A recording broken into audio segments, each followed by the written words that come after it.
I'm honored today to introduce both of you, as I believe by end of this session and lecture will be a transformational twist, spiritually and emotionally and physically, that make us really content by the end of the day.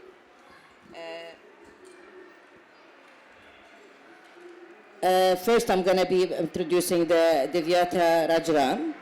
Dيفياتا راجارام is a best-selling author of If You Only Knew Me, a psychological thriller based in Dubai book. She published in 2017 and featured in the 11th Emirates Airline Festival in 2019. Her novel has been published with hard copy and soft copy edition across India, UAE, and other countries.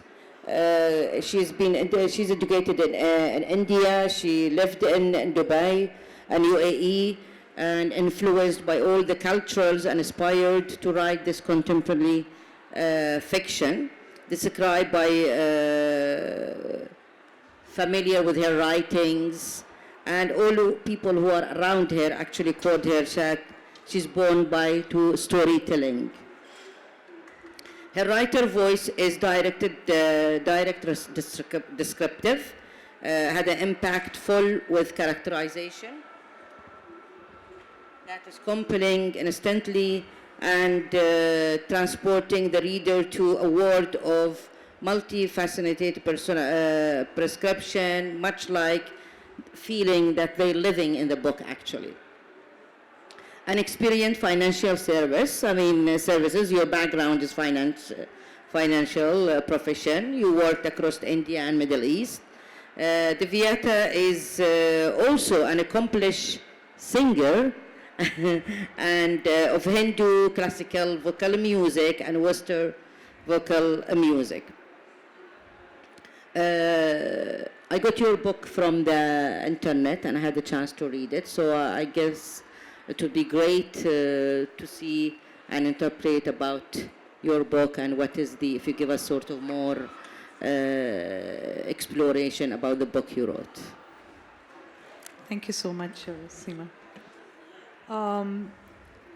I just want to say thank you very much to my dear friend Asma as well, and also to you, Seema, and also to the fabulous Al-Multaqā Literary Salon.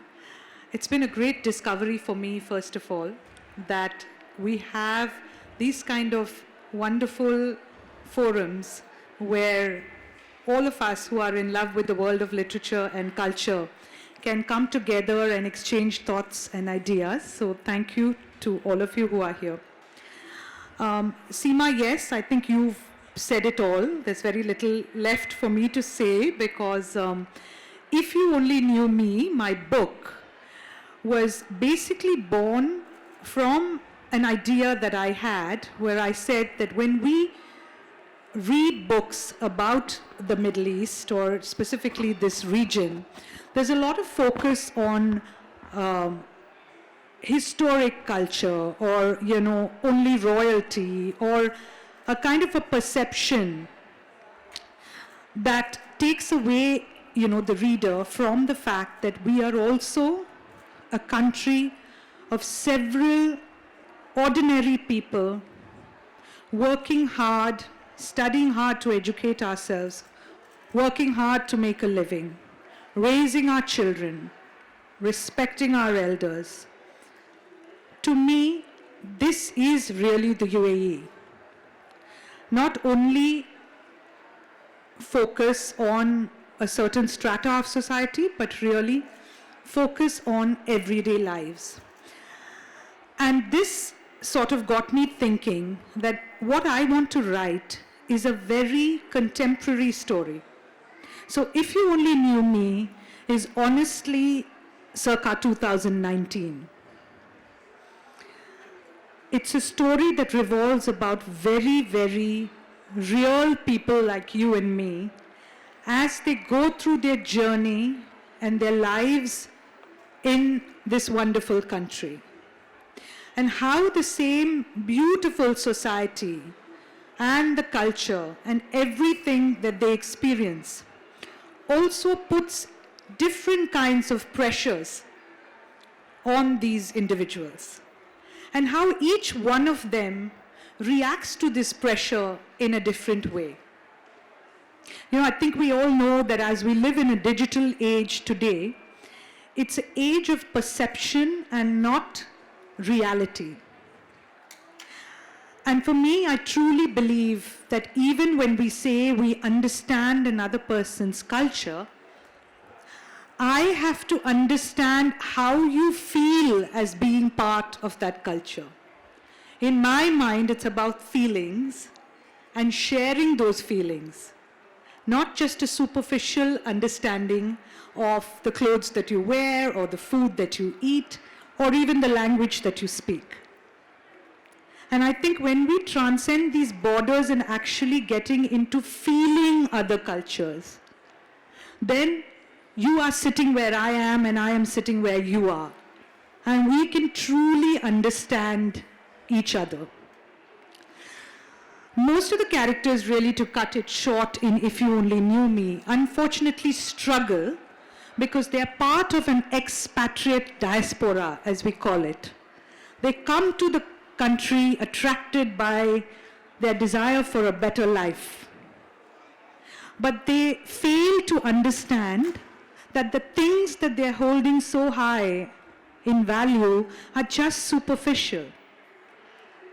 And therefore they fall into all kinds of other traps, which leads to anxiety, which leads to a pressure, which leads to a psychological, ailments. And in the end, yes, unfortunately, something very, very sad that happens to the central protagonist. But at the root of it all, the message that I was really very simply trying to get through is for us to go beyond the superficial. It's not just what you see on a social media that tells you what a person is all about. Thank you, Dr. Deva. Now we'll introduce Dr. Jopal, and then we'll go back again, a twist between both of you. Dr. Oopal, her name is Jyotsna Oopal. Jyotsna, yeah. Okay, she is a transformational coach and facilitator. She focuses on enabling people and organizations to build a creative solution through storytelling to create outcomes and objectives that deeply matters to them. With over 3 decades of experience as an educator, writer, organizational consultant, and entrepreneur, that brings is a unique combination of her skill and experience that support her clients to envision new and innovative solutions to their life personally and professionally. And you've been a graduate from Columbia University in New York. Dr. Jyotsna, she earned her PhD, as I said, from Columbia University, as she has exclusive training in therapeutic and mindfulness practice that enjoy writing, and of course also you are practicing yoga and teaching yoga. If you can explore in more what is your experience and what you do in a level of personal and professional level of really how you coach, and because it's very interesting that through story writing I've never really came across this kind of a specialty. So we'd be very glad that if you give us a little bit of a brief of what you do. Yeah. Thank you. Thank you, Seema. Like Divya, I'd like to thank Asma especially for inviting me to be part of this literary salon. I was really fortunate to meet Asma and Mariam. Feels like so long ago, but it really wasn't. We were together walking in the desert from Abu Dhabi to Al Ain, and we had this very special experience of spending 5 days together, experiencing every weather pattern you could possibly imagine, from lightning and thunder to extreme heat. And during that time, it was an incredible opportunity because there were 50 women from almost as many different countries, right, walking together and sharing their stories. And I have been fortunate for a very long time to be listening to people's stories. And I really think it's at the heart of what makes us human, is our capacity to be able to tell our stories. And often our stories are limited because we start to believe certain things about ourselves. And when we're in conversation with other people, we can remember more about ourselves than often we know. And when we're in conversations with different cultures, we broaden our definition about what's possible. And what I do professionally is I started off as a professor at Columbia, and I was really lucky to be able to be in a classroom with excited, engaging students. And I taught history, and I taught things about colonialism. And I really loved being in the classroom. But what I felt was really limiting for me in that relationship was I was giving information and didn't have as much opportunity to really hear their stories because I was the one who was the expert, you know. And I loved it, and I really flourished during that time. But something changed for me when I became a mother. And I became a mother a little late in life. And something about the experience of becoming a mother and watching my then very young toddler come into the world made me feel like I wanted to hear more stories. I wanted to experience more stories. And I could only do that if I started to take some time to actually get out of my head and start to experience my body more. So I ended up leaving academia and spent almost a decade really deeply immersed in yoga and meditation and mindfulness practices. And I needed that because I felt to be able to listen to stories honestly, we need to be able to be with ourselves in a deep way, to fully listen, to fully hear what others are saying. And then there came a time where I wanted to bring together this part of me and this part of me and this part of me. And that's when I went into therapy and coaching, where I felt like I could integrate the kind of deep systems, right, that I had been a part of and share that. So what I end up doing now is in two capacities. With organizations, I help organizations learn how to use storytelling to be able to communicate their message or to enhance the capacity of their teams. But what I really love and my deepest passion comes from helping people tell deeper, richer stories about their life. So often people will come to me with a problem, right? I'm struggling, I feel anxious, I'm depressed, my son is anxious, right? My family is in conflict. And by being in conversation with them, I'm hoping that they can start to see the many ways that they have capacities to deal with the problems in their lives and to have those solutions. So I'll wrap it up by coming back to the walk. So when we were on the walk, there's something about a group of women away from their day-to-day lives that creates a very sociable environment, right? Where many stories are being shared. And initially the stories start at kind of a surface level, and you'll tell, you know, about your children, about your education. And then suddenly you don't have to worry about cooking, and you don't have to worry about the house, and you don't have to worry about the children, you don't have to worry about your partners. You get to be with yourself a little more. So suddenly the stories got deeper and deeper and deeper. And so during that time, I was really, really felt fortunate that in listening to those stories of those 50 women, I became so enriched, right, by being able to really take in so many, and have those stories. And what we began to see was many of the things that people feel they struggle with alone actually are happening in many different contexts. So that the questions of loneliness or isolation or the struggles within a family are actually things that many people are going through. And if we could start to break some of the stigma, right, and some of the ways in which we feel that if we speak about our anxiety or if we speak about our sadness, that there's a problem with us. Right? That instead, by being able to speak about these things, we're liberating ourselves from those problems. We're not letting those problems define us. So literature is always an incredible way to be able to experience this, because literature allows us to see those problems in these imagined settings and see ourselves in those characters.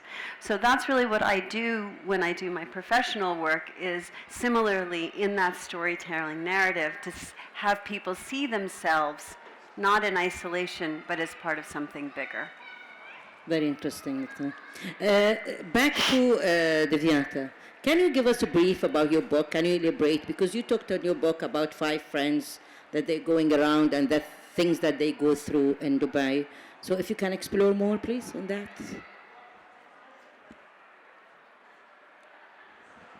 Sure, Seema. So I'd like to just start from the title of the book itself. It's titled, If You Only Knew Me. That's the book, right? It's available all over, and I'll share the links. But it's called If You Only Knew Me.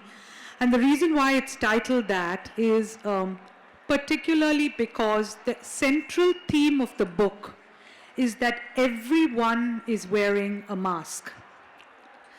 And when I say everyone is wearing a mask, obviously what I'm trying to say is that unfortunately or fortunately or whatever else, the pressures of modern day society are such that people feel honestly that you have to put your best foot forward in every occasion. So just as Jyotsna was saying, if there is a particular problem, or you are having a bad day, or you are going through a crisis at work, in your personal life, people are afraid of showing the true crisis or, what they are actually going through. So my book is very simply about 5 friends. Obviously, because I belong to the non-resident Indian diaspora, the group of people that I have chosen to portray in this book are also from the expat non-resident Indian diaspora. As you know, culturally extremely close to this region as well. So there are 5 happy women, really, going through different stages of their lives, and without playing spoilers, one of them has a partner, one of them has, obviously, they have children in university, another one is looking to get married, another one is struggling with another issue. But I think the common thing that brought them all together is that they are in a home away from home. So they're trying very hard to make a success of their lives away from the country where they have been raised. So I think what makes the book very interesting, obviously it's a thriller, so I'm not going to go into the details of the plot or what happens. But I think what is very, very interesting for me is that when you read If You Only Knew Me, and it's inspired in some parts by my near 20 years in this country, where I have watched people literally, and I've wondered about these situations where I know that the person is really behaving out of character. This is not their normal character. You're trying hard to dress a certain way, and you're trying hard to assert yourself, and you're trying hard to fit in with that whole mode which you think is how people want to perceive you in this country. And there again, I come to the point that all of their problems start because of this problem of perception. And when perception overtakes reality, they are unable to adequately deal, as Jyotsna was saying, with a very, very, probably if they had talked about it, they would realize their problem is not that unique. the problem of the loneliness that you feel. Just to give you an anecdotal example, there is one character in the book whose husband is hugely successful. She's the envy of all her friends. You know, they think she has it all. She has the cars. She has a plush lifestyle. She has a lovely home. And she's honestly there, as they see it, the pinnacle of glory. And that's the life that she's living. But inside her fancy glass-walled apartment, she is literally dying of loneliness. She's anxious. Her husband is never there, you know. And every time people think that, you know, that's the kind of life, believe me, you truly never know what someone is going through until you've been on the other side of the table. And I think, again, the person going through situations is the one who hides it. The ones who say that we are friends to such people are not truly friends, because it's that much more comfortable for us just to deal with what's on the surface. But who really wants to dig deep to know what's going on in your life? Especially, as I said, today in the day of the digital age, which is another huge basis for how everything is transient, including relationships. People take maybe 2 seconds to touch on the surface of, "Hi, how are you? All good?" And very often, that is not telling you anything about what a person is going through. So If You Only Knew Me is just, in that sense, a humble call to us in society to take a deeper look at ourselves, to be brave enough to be real, and to fit into any culture, whether it's this culture or another one, being true to ourselves. Dr. Oppal, I mean, you, as the theme of the Multaqā this year is the talking about the third cultural and how much is being affected, and haven't you been here in Dubai with your experience in New York and with all different places you've been, with a different culture, and with looking at the inner voice of each person as you become through your past you went through. What you feel the difference in the cultural between Western part and the Middle East, or the area that you are in Dubai, for example, or UAE or GCC in general? It's a really good question, Seema, and I don't know that I have a... Maybe there is no we don't know. I mean, at the end of the day, I believe that all we are as a human being, innerly, we're all the same. Yeah. But there are some differences that sometimes very difficult to clarify based on the cultural, that you could, only the people who really go inside deep with the people that could understand that. Right. Yeah, I think the last part of what you said is really important.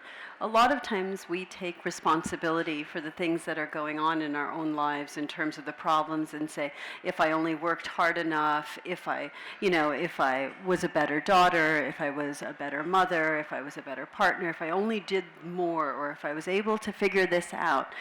And sometimes what we don't account for is that any story of ourselves is only told in relationship to a lot of systems in which we live. So that's family systems, it's cultural systems, it's economic systems, it's political systems.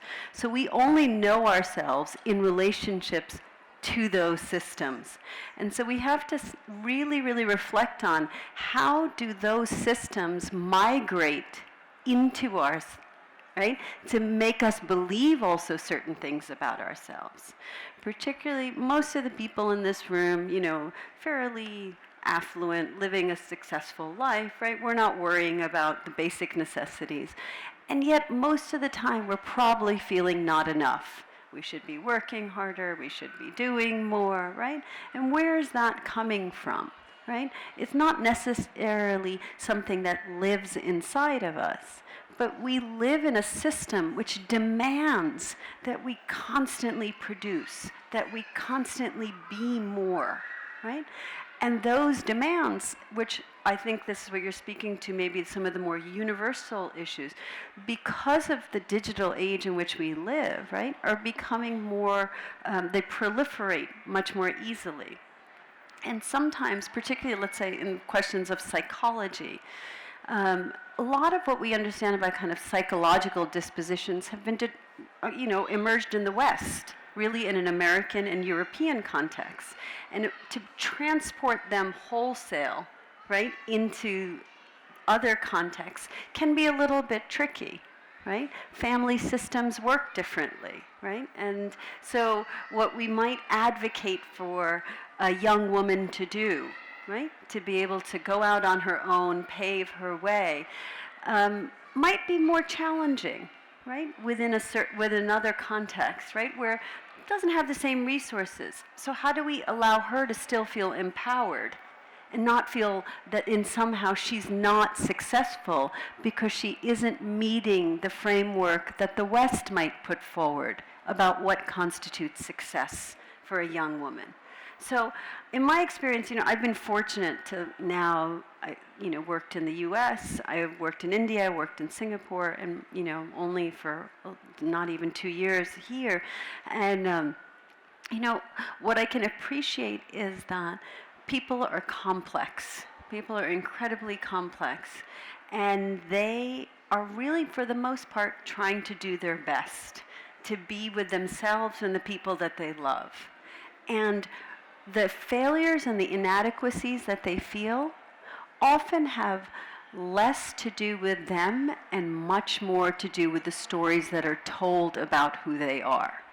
And when they can start to tell their own stories, right? When they can narrate from a place of, I know myself better than anybody else. You know yourself better than actually anybody could know you. So when you become clearer and when I become clearer about stepping into that story fully, then I can be fully present in the world that I need to. But I appreciate that all of these systems around me get in my way. They get in my way. So I have to. My family story, my parents migrated from India to the United States in 1969. My father was already 39 years old. My mother was 33. They had 4 young children. And my father had $20 in his pocket. And so it was really the story of perseverance and, working very hard and becoming successful. But it was also the story of 2 people who didn't know how to navigate the United States culturally in the 1970s and didn't know what to do with kids who were growing up in that context. And then we had to navigate that. And so there were all sorts of iterations about who I could be that were coming from my family system and then coming from 1970s, the United States and women's lib and the political evolution that was happening at that time.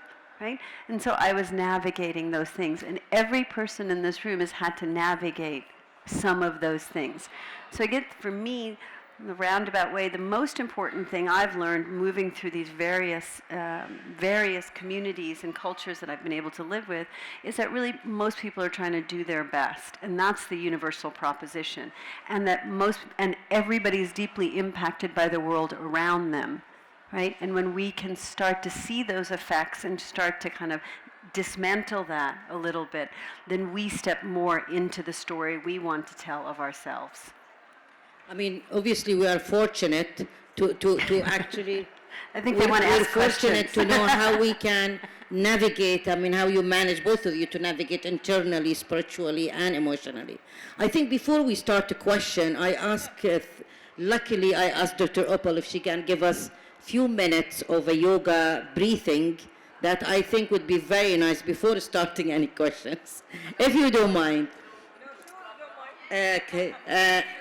We had a permission from her, and luckily she didn't mind. So can we start this? Yeah, we can. I guess the thing that I would say is what yoga has been for me will not be the same as it is for you, right? And that's something that's really important before we do anything, right? That is about me teaching you something. I'll bring forward the intention that what yoga offered me was awareness, right? Was a sense of awareness. So maybe we can just do that, is take 1 minute, right? And we'll do it in two parts, if that's okay, right? One is just to start with both feet firmly on the ground. And I'd like you to look around the room and internally first notice three things. It can be a color, it can be a texture, it can be a sound, and just notice three things to yourself first.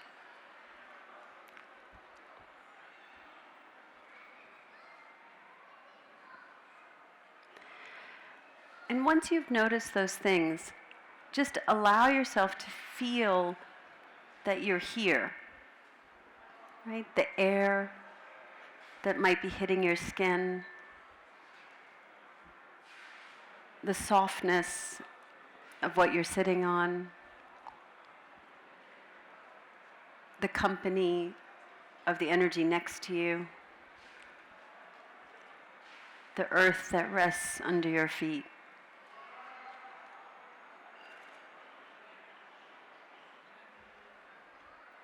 And then we'll take just 5 deep breaths, inhaling and exhaling out of the mouth without a lot of effort, but maybe with the quality of an intention. Inhaling and exhaling.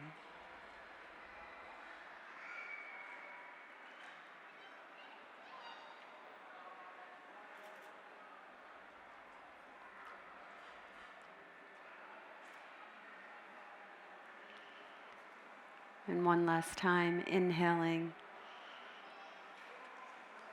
and exhaling.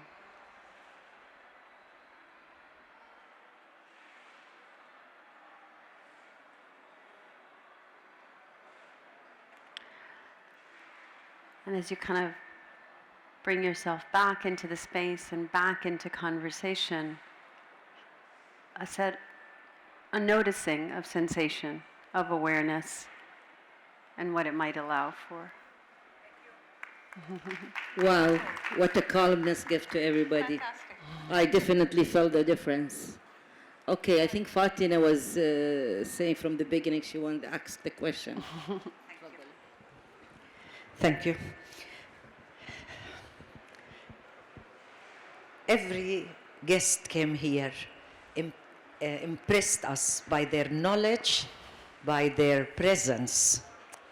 But I cannot but say, especially you two together, to give credit to Asma and her program, how she combined the different guests that they came here.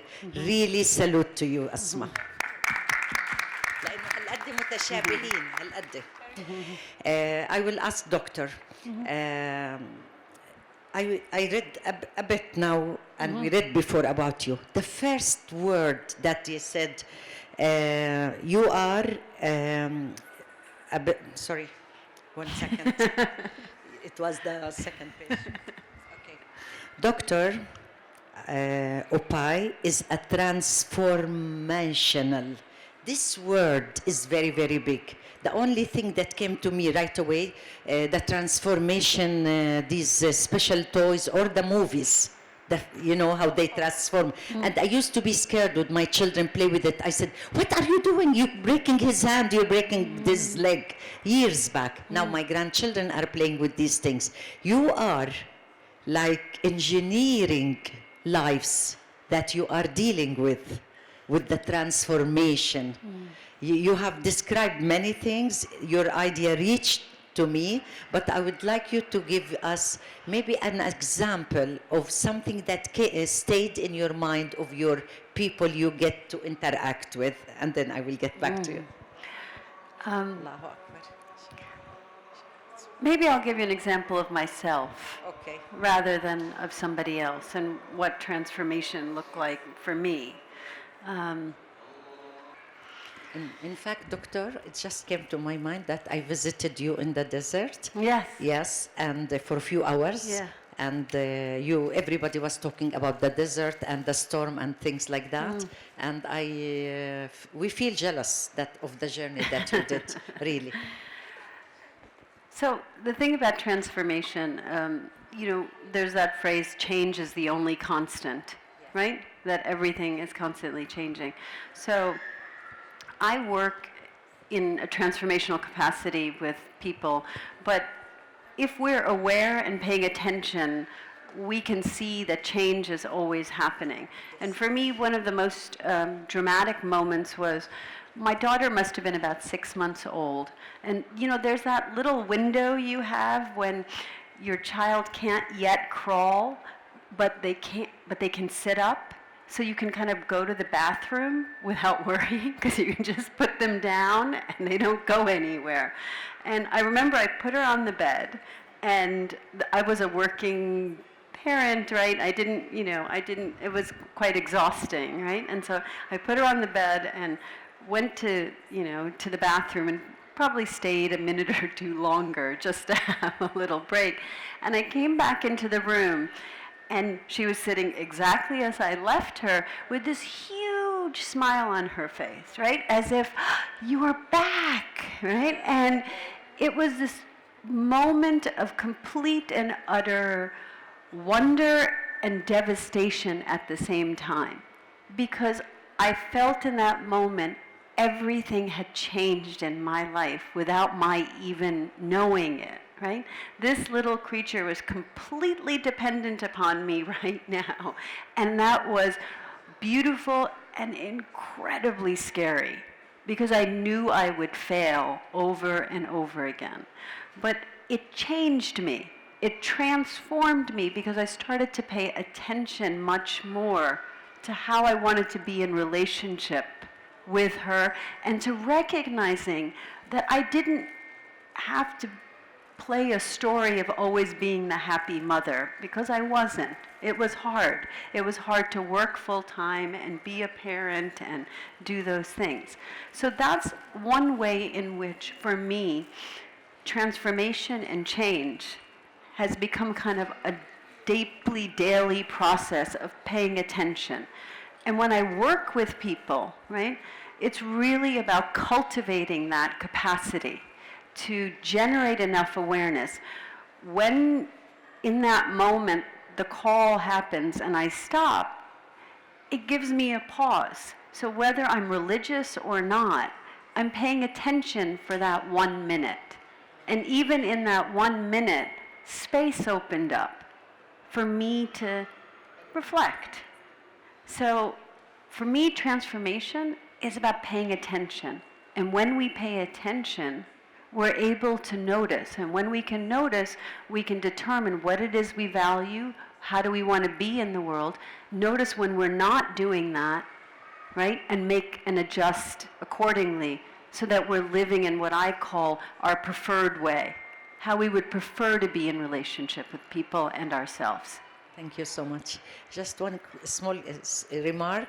Congratulations on publishing your novel, which was selling all over the world and translated. Thank you. Have you come from a big family? Do you have a big family? That's the reason of your talent of storytelling, or is it because you read a lot, or you have a grandmother? I'm missing my mother here today, because she was actually there I was at the Emirates Airlines festival last month, and she's 76, and she traveled with a lot of difficulty only because she wanted to see her daughter on the stage. So I just want to say that there was nothing more special for me than an author, as an author, really, when you have, like you said, your core family member, and who can be more important than your mother?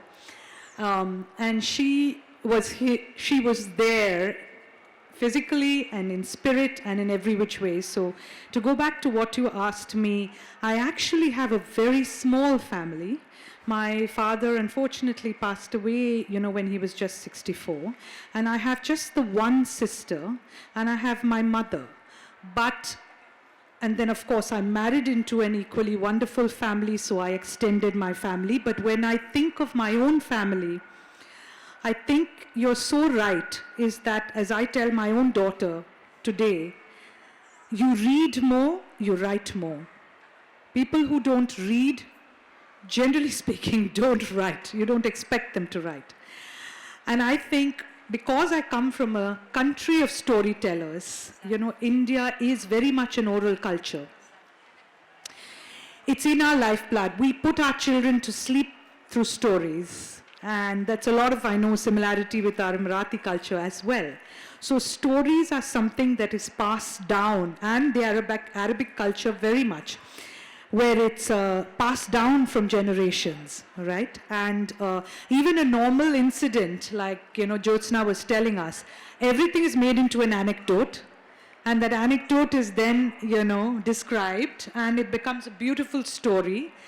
And today, when you ask me, our memories are made up of these stories that, yes, started from certainly from what my grandmother passed down, what my mother told me.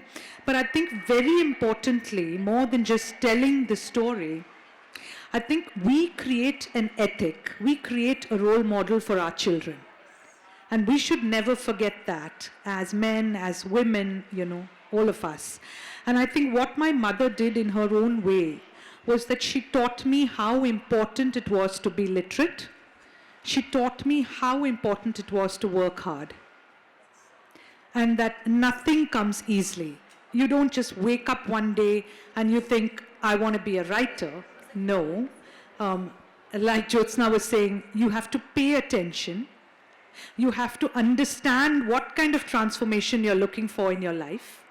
And it's actually amazingly true, though when I was just talking to her, I had no idea we had this much, but when I think of my own life, the moment of change came when I was inspired to be different. Just be different, work hard, make that dream a reality. And today, to sit here in front of you is so much for me. This is honestly my first novel.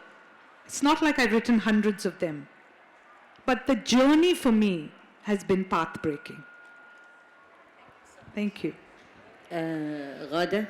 Okay, for me it's a comment and more than a question. It's my own experience, and I think for both of you, because it's complementary what you had been saying. And yes, we live in a time where we are defined by the brands. It's not by who we are. And I have a tough experience in my life where my work had to be in the front line during conflict and war situation. And as a Sudanese, I'm coming from a very stubborn background.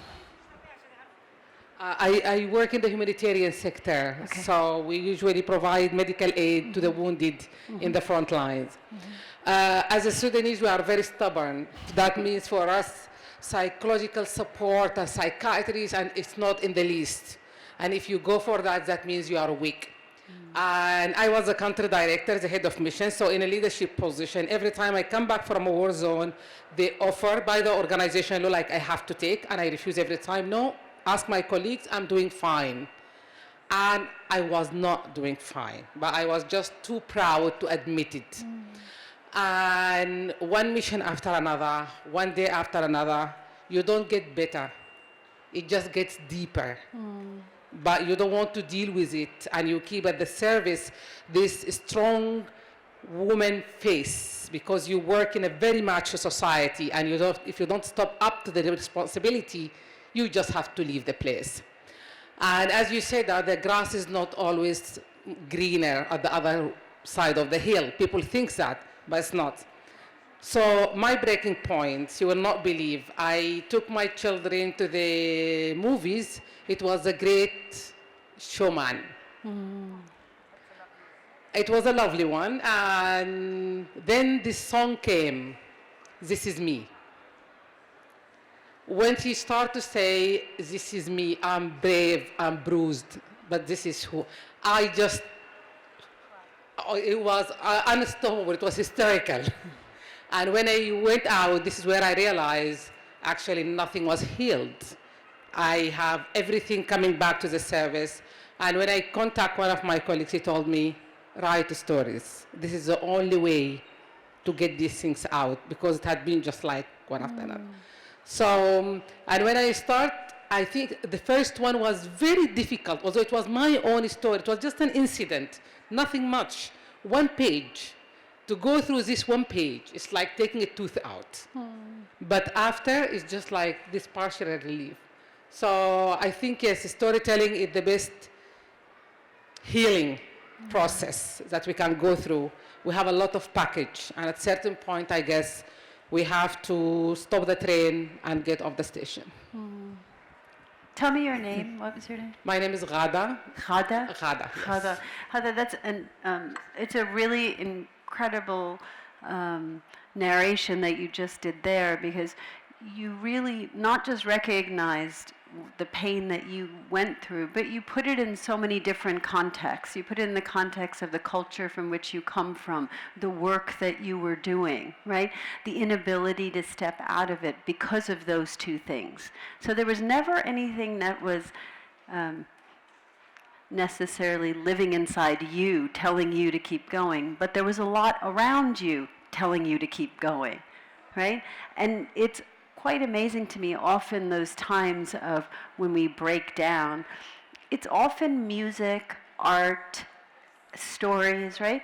Because they take us out of our head and they put us in our bodies, right? And they have you feeling the bruises, right? And we're going on. So thank you so much for sharing that. Okay, I guess There's somebody over there. Oh, sorry. قالوا لي آخر شيء. Yeah, okay.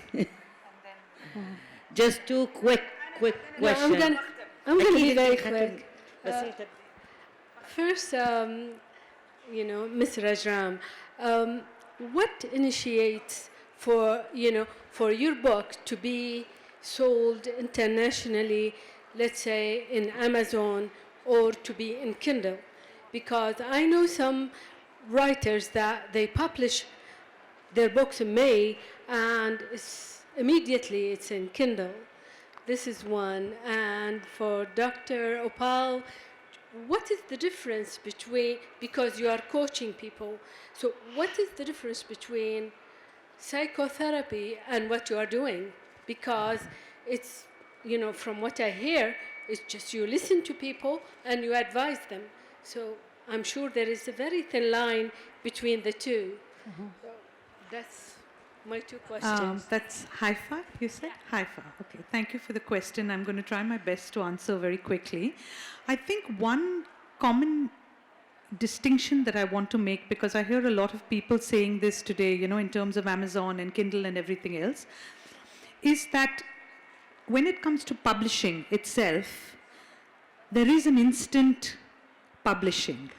And that is what a lot of people also do. So today, if you have written your book, within 1 hour of going out of here, you can have your book on Amazon. Really, that's how long it takes. Okay? So they will give you a package, you pay, and you're listed. And you're published through Amazon. But the actual writing and the publishing process works a little differently, and mine was really more in terms of the traditional model of how we do, where Amazon and Kindle are just two of the various distribution channels that you get to reach a wider audience. And honestly, you don't even have to be, it depends on the countries you want to be in, it depends on the audiences. But you first traditionally get published through a publisher. It's the hard way, it's a painstaking way, and I'm saying it in 2 minutes, but it can take almost a year. And at the end of all of that, it's a process of continuing to grow with your publisher when we are deciding what are all the other channels. So I think, people read in so many different ways today. And for us, it's it's not a journey that just sort of can be taken, a decision can be taken instantly. Thanks. Thank you for asking me to clarify the various roles that I have. I think the easiest way to say it is that in a more traditional psychotherapeutic context, I am less advising and less guiding than I might be in a coaching context. In a coaching context, it is kind of directed towards very clear developmental goals and objectives that a client would be coming in and an organization would be seeking. In a psychotherapeutic context, somebody might show up with a kind of general sense of a problem that they are struggling with. And we don't necessarily look for a particular outcome, but maybe a shift in the way in which they'd like to be experiencing themselves. And that might just take a very circuitous kind of route. Yeah? I think There's somebody over there. Maria, please, a quick question. لا لا احنا تأخرنا لأن Half for you, half for me.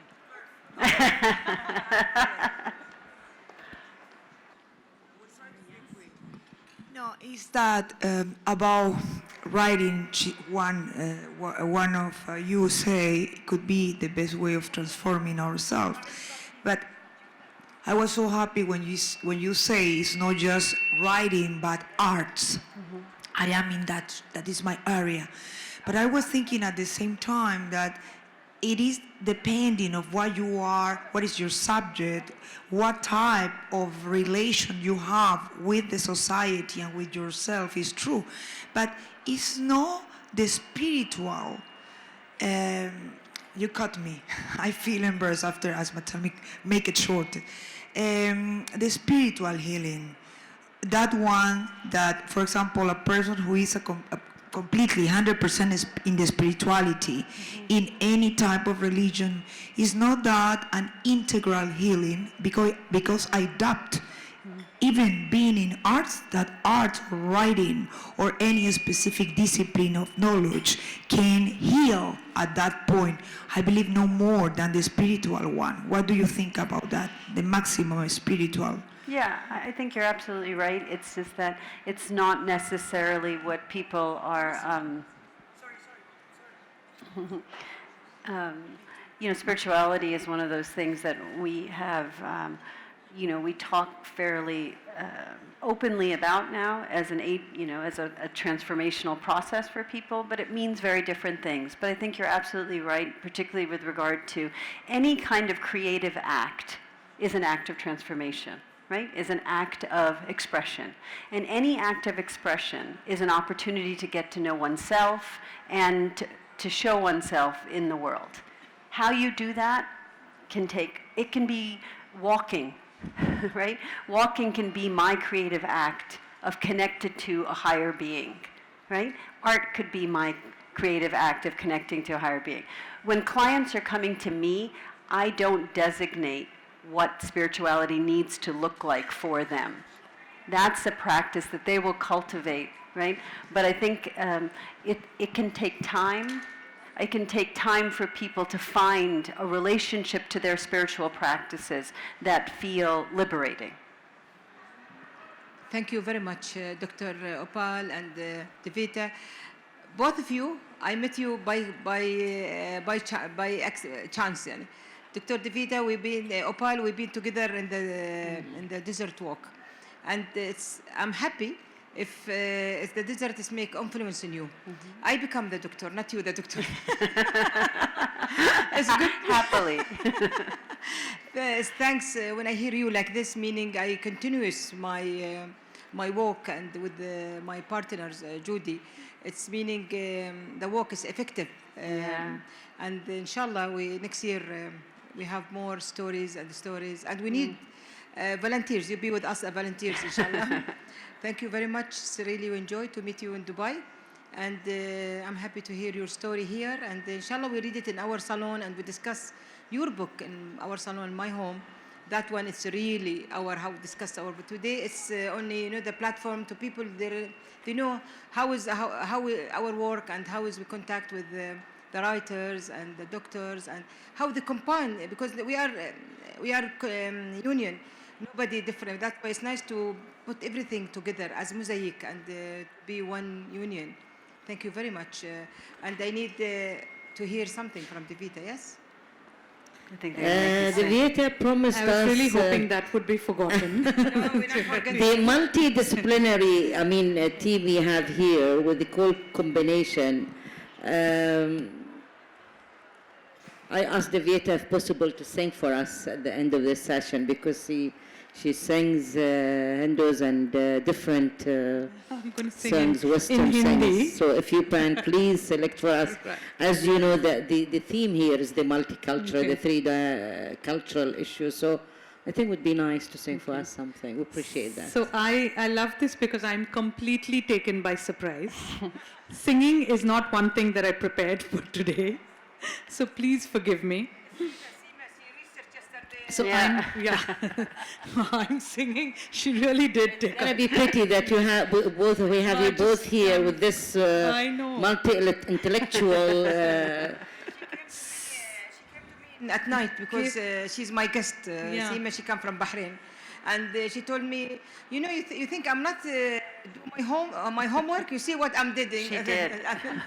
Thank you, Seema.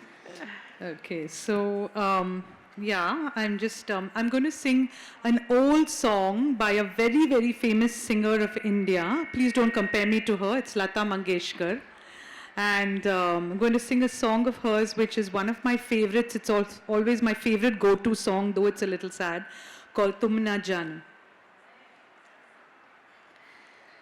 तुम न जाने किस जहां में खो गए, तुम न जाने किस जहां में खो गए, हम बड़ी दुनिया में तन्हा हो गए, तुम न जाने किस जहां में खो गए, मौत भी आती नहीं, आस भी जाती नहीं, दिल को ये क्या हो गया, कोई गैर बाकी नहीं, लूट कर मेरा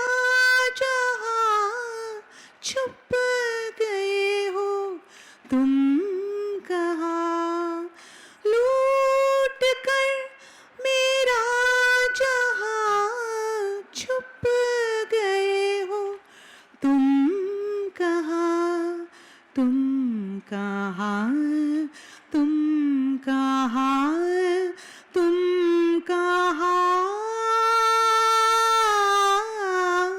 तुम न जाने किस जहां में खो गए. Wow, wow. Really, very, very. So now you know what I do when my warm books don't sound. sell. Very warm sound. Very warm I have an sound. alternate career backterm. And I told you many masks, right? So when you want me to be a singer, I'll be a singer. And when you want me to be the writer, I'll Multidisciplined. Oh, thank you. You know, what are we without culture and music and art, as the lady was saying? So, you know, I'm happy that we could share that. طبعا نحب نشكر سعادة موز الشامسي من جائزة الشيخ زايد، هي مديرة جائزة الشيخ زايد. صراحة لها دور كبير وفعال معنا في برنامجنا في معرض كتاب أبوظبي، وعلى فضلها فضل الصالون ما قصرت علينا، يعني من أول الناس اللي خيرتنا بكل الفائزين وبكل الكتاب وتواصلها معنا، وهي واحدة من الأسباب اللي رجعتني المعرض. سوت لي اجتماع وقصت علي في دقيقة، قلت لها أوكي أنا مشاركة يعني. شكرا موزة، ما قصرتي يا عمري، وشكرا مريم ما قصرت، عمري كلهم ما قصروا. يعني هذين الجنود المجهولين اللي بالفعل لا يعني أول مرة أشوف وحدة متواضعة صراحة، لأني أول مرة أقابل موزة كمديرة جائزة الشيخ زايد، جائزة الشيخ زايد. لما قالوا لي بتقابلين موزة الشامسي ما أعرف موزة، بس لما شفتها أعرف طبعا أهلها وأبوها وهذا، بس بالفعل متواضعة يعني الموظف الحقيقي اللي أنا يعني ممنونة إن الإمارات في شخصية مميزة مثل موزة صراحة تستحق. I know so many. الحين أنا أحرجتيني، كان عندي كلام وصرت سبيتشلس ما أعرف شو أقول، بس هذا واجبنا، ووجودك أصلا إضافة لنا وللمعرض، ووايد مهم الموضوع البرنامج الثقافي وما نستغنى عنه صراحة. واسمحوا لنا بعد على القصور، وهذا شرف إن فديتك. الله يسلمك يا مغانم، الله يسلمك.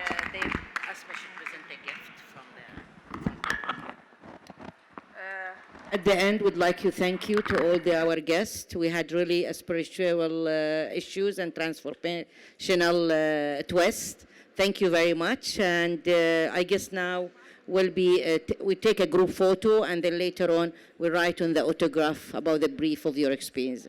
Thank you very much. Thank you, Dr. Oppal. Thank you, Dimitri. Thank you. Thank you.